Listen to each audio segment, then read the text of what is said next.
All right, man, we back. Mercy Sports Talk. Detroit Lions fall to the Denver Broncos 27-17. Let's talk about it real quick. And Lions got out to a 10-0 start, man. Good first drive. End up taking the field goal. Jamal Agnew, 64-yard kick return. A lot of people saying cut Agnew.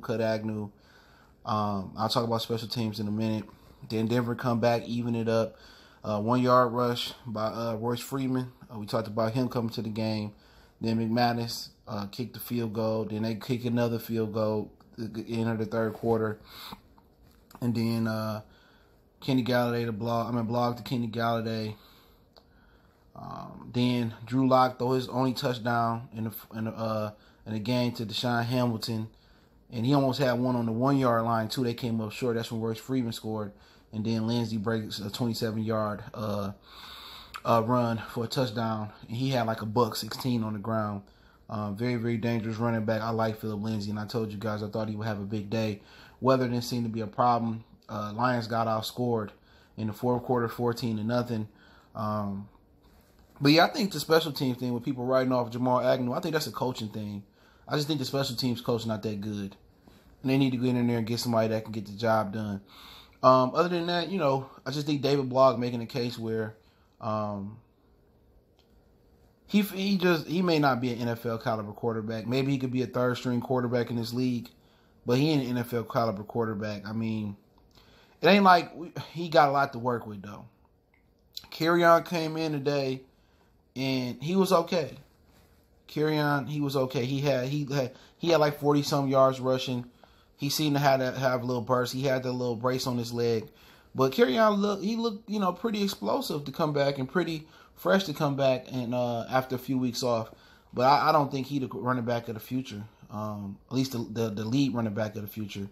But he was okay. 10 carries, 42 yards. 8 was just long. Bo Scarborough, he broke off a big long run. I think that was in the third quarter. He had 34 yards. Wes Hill didn't get a carry today with Kerryon coming back. Galladay, 12 targets, 6 catches, 1 touchdown. Amendola had 21 yards catching. Pretty much that's pretty much it. But this team just lacks talent. Von Miller didn't have a sack. They got 3 sacks to our none, I believe, or they had 4 sacks or 3 sacks to our none. But just a team that lacked talent. This team is ripe for a rebuild. I mean, they almost got $50 million in cap space. And Denver closer than we are. They are. They got a young quarterback in Drew Lock. We don't know if he's going to end up being the truth or not. He looked pretty mobile. Good arm. Little accuracy problems that come with footwork and balance.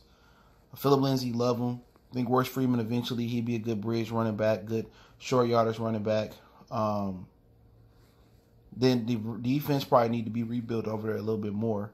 But the Lions this total rebuild is in need. I mean, they have the cap space. They got a trade chip and a veteran quarterback in Matthew Stafford. But right now, I think they should. I think next week they should start Kyle Slaughter. I do. See what he got. You know what I'm saying? Because I don't think the quarterback of the future is here. I think you might have a bridge guy. Maybe Driscoll can get comfortable in the system and he can be your Sean Hill.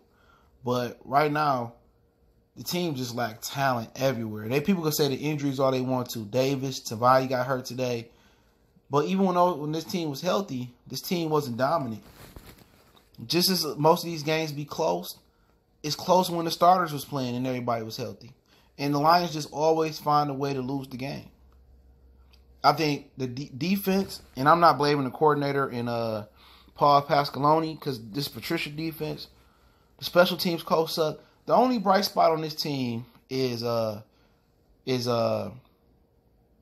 Bevel. If they had Jim Bob Cooter again, they might have went winless this season.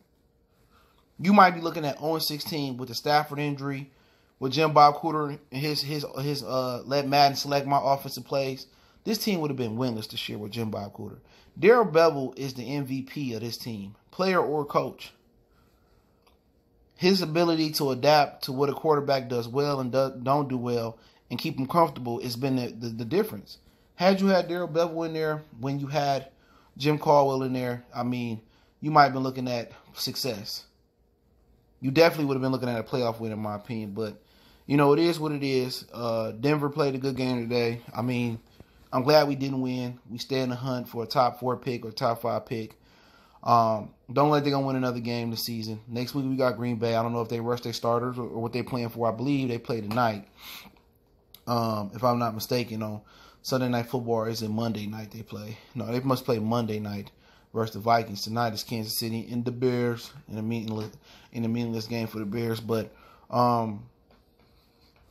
like I said today, the only guys that you building this team around that's out there today is maybe Tavai defensively. Obviously, if you haven't seen my video, they tried to trade Darius Slay for Chris Harris, but when the Broncos didn't want to get no extra compensation, the Lions didn't want to trade Darius Slay for Chris Harris.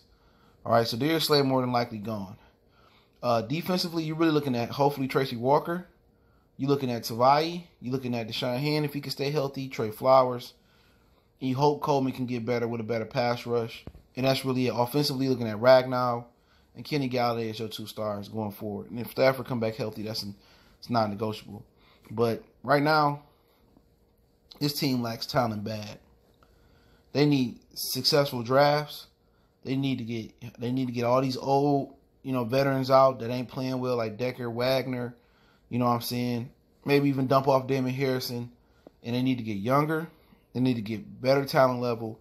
But this thing is ready to be blown up right now. And it's blown up. But we learning about some guys that probably don't deserve to play on this team next year. A guy like Bro Scarborough, I think he deserved to be here. Kerryon Johnson, he deserved to be here. But Tyler Johnson, he don't seem to be an NFL caliber player right now. You know what I'm saying? Wiggins and Dow, not NFL caliber players. So you're just looking at guys and going down the list. Like, injuries ain't no excuse for the squad. I don't think nobody expected this team to go to Denver and win. But they went up 10-0, and it's so Stafford dependent. When can Stafford just say, you know what, let me put my feet up and let me be able to hand the ball off and have an Adrian Peterson win the game for me? Have a Saquon win the game for me? When can that happen for me? If Stafford and it didn't matter. When Stafford was in, they was winning close games or they was losing close games or they had a draw. So keeping it close, it's been the Lions' curse for a long time. But finding a way to win finding a way to lose the game is their biggest curse. It's their biggest curse. But Agnew, that's cool.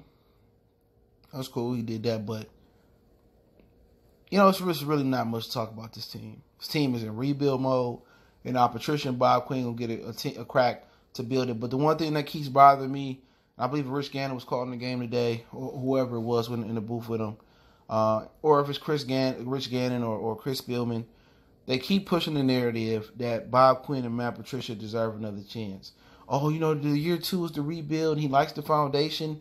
I'm telling you, man, when you got the complexion for the selection anywhere, especially the National Football League, had this been like Mayhew and Jim Caldwell, they would have been calling for their jobs. And I don't know if Martha paying CBS and paying Fox to push this narrative amongst the fans. We all know Matt Patricia and Bob Quinn don't deserve another chance.